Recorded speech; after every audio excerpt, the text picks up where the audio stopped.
Domas nodarbības, tas bija tādas kā sapulces, teiksim tā, sapulces, un, kur kaut ko izlēma, un vadītājs biju tā kā es, ja? Un es varbūt vairāk piedāvāju viņiem tās idejas, vairāk piedāvāju, ko mēs darīsim, jāizdara tas, jādara tas, tā kā norīkoju viņus, tu izdarīsi to, un nemaz tā kā neņemot vērā, varbūt tik daudz viņu vēlmes, idejas. Jūs sadalīsieties pa 3 grupās pa 7. Jūs izlūdzat kastiņu, un uz tā kastiņa būs numurs 1, 2 vai 3. Un tad jūs tur, piemēram, tur vieninieki, tajā telpā divnieki, un jūs tur sajiesa kopā, un tad jums būs 5 minūšu laikā no savām idejām jāizvēlās viena labākā. Jāmaina pašam sevi, ir vairāk jāuzticās tam bērnam, un arī tas bērns ir katrs individualitāte un katrs ar savām idejām, ar savām vēlmām, spējām, un viņi var izdarīt visu. Ja? Liekas, ka viņi ir mazi un viņi nevar paveikt daudzas lietas, bet viņiem nāk radošas idejas un dažādas, un ja viņi arī to izdomā, tad viņi arī to izdarīs. Visdrīzāk nevis tas, kas viņiem tiks tiek uzspiests.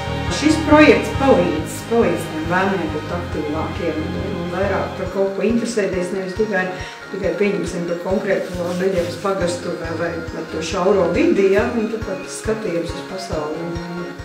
Paplašinās, viņi tādi atvērtāki un vairāk zinošāki kļūst. Iniciatīva nāk tieši no sevis, no pašiem.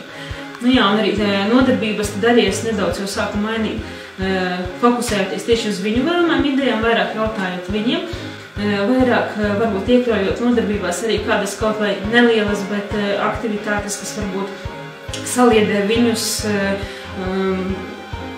tā kā rosnišo uzticēšanās vienam otram, ieklausīties vienam otrā. Un jūs visi domājat, katra grupa jūs domājat, ka mēs to izdarīsim? Jā. Mēs to varam paveikt?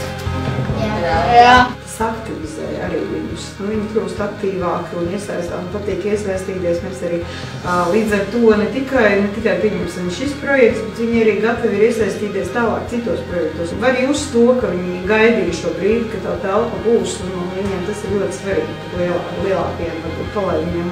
Tātad būs viņu telpa skolēgomas, kur,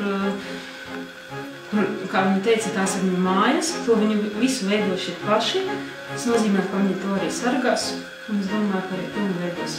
Un te būs tā vieta, kur, ja kādu bērnu nevar atrast, tad arī es domāju, viņi rada to, kas viņiem ir vajadzīgs, kas viņiem interesē, kas viņiem patīk, un tas ir viņi.